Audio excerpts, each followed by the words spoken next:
Hi everyone, I wanted to make a video to talk about my transcriptions and how I use them in my daily practice.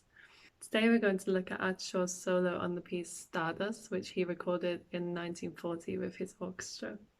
I'm going to discuss three different things just to give you a small insight into what I'm looking at and how I break things down from other people's playing. Yeah, so let's go for it. For those of you who don't know, it's really, I think one of the most beautiful solos, in my opinion, that Artie ever recorded. From the complicated phrases and these kind of technical things here to the altissimo range, I think it's beautiful, and the whole melodic aspect. Anyway, I will stop talking about how much I like this solo. One of the first things that I wanted to look at, apart from obviously we can see this lovely kind of development here in the first couple of bars.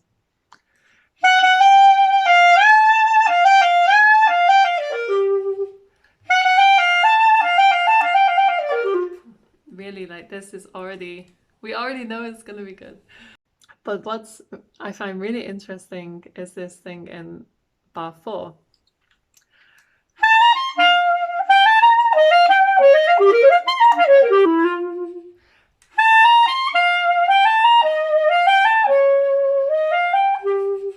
So this kind of pattern. So I write out what I think is the full extended pattern, which is basically this.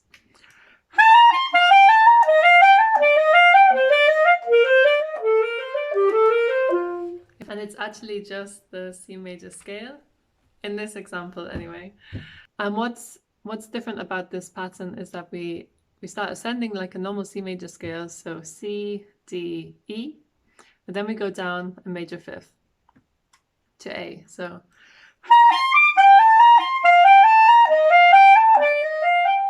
and that happens throughout the whole pattern. And you can carry on forever until you run out of notes, actually. The first thing I would do is I would apply this to a different scale. So let's take C Lydian. It's not so different. We just play F sharp instead of F. So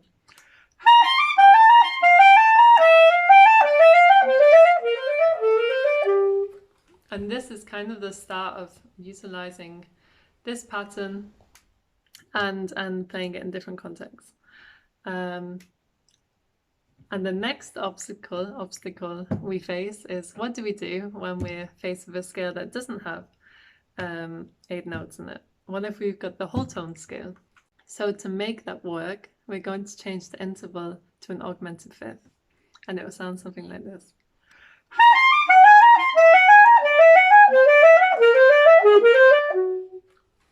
Which is really cool, I think. We've adjusted the scale, we've adjusted the interval, and now let's just adjust the interval back in C major. So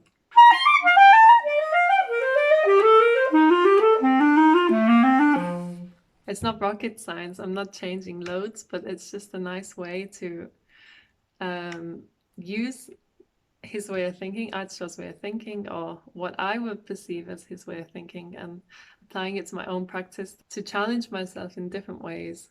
For example, would I automatically pick up my clarinet and play this kind of pattern? I don't know. I don't think so. So it's nice to kind of use the transcriptions for that.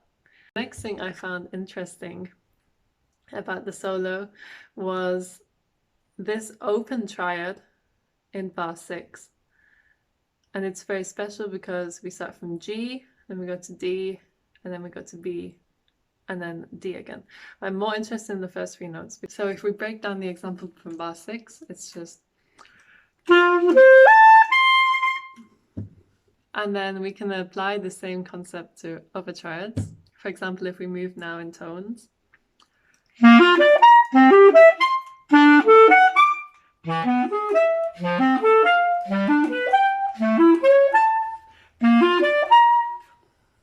And so on. And one thing I like to practice are triads and pairs. So we can also apply these open triads, of course, to triad pairings. For example, E and B flat triads combined, I've written here to kind of define the diminished tonality, or there are so many different options. So more patterns. So Artie is really using a lot of scaled patterns, which makes me think he was more of a technical, practice-based clarinetist, if that's a real term. Yeah.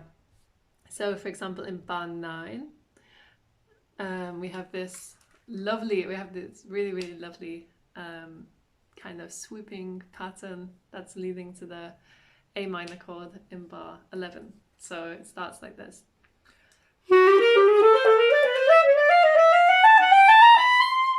Which is, I remember the first time I heard this and I thought, oh, this is so beautiful.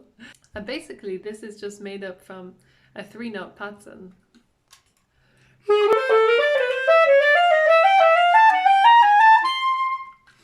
And I would say that the first of these 3 notes is acting as a chromatic preparation for the G major scale moving in thirds, which makes sense, right? Because it's leading to A minor, which is the same tonal center.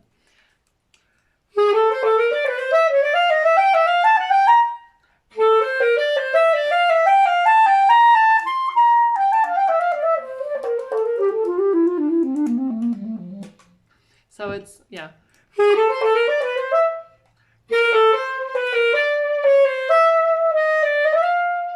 You can reverse it and you can do anything. So it's really about kind of opening the transcription for yourself and using it for yourself. And I also would like to discuss these altissimo notes that we find in bar 13.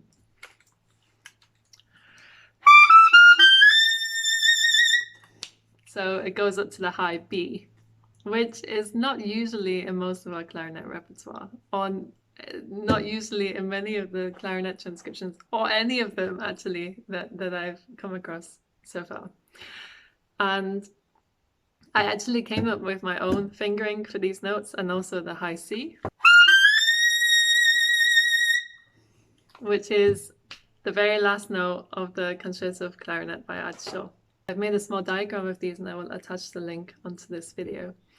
I made up these fingerings myself. It's definitely not the standardized way to do it. I don't know what the standardized way is actually, but they work for me, so maybe they're useful.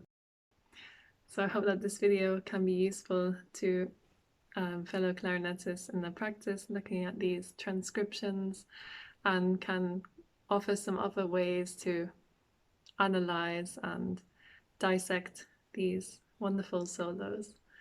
And also that we remember that these solos from the 40s and earlier and a little bit later are so relatable to the modern concepts that we are practicing now, and it's all relative in some way. Have fun. Let me know what you think of this video. Feedback is always appreciated, and enjoy.